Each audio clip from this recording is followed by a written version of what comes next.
Hello everyone, today I'll show you how to draw a PDF file using Adobe Acrobat Pro DC. Open your PDF file. Now I'll draw on this PDF file. Select this tools option. Now scroll down. Here you will find this comment option. Select.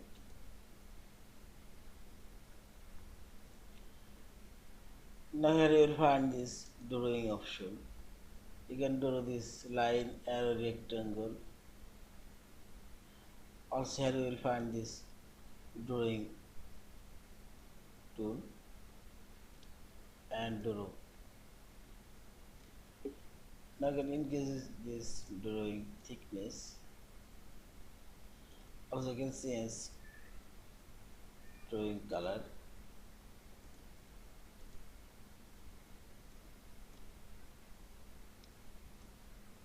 and draw another line, change color.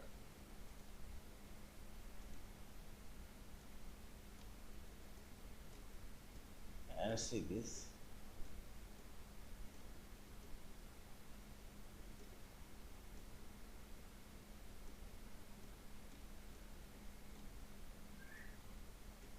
In this you can change drawing color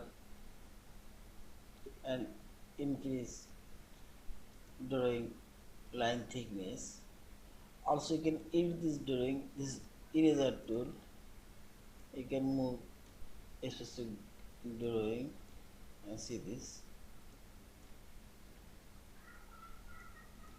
Yeah, this is. And finally select this file option, save or save as a PDF file. Thank you for watching. Subscribe, like, share and comments.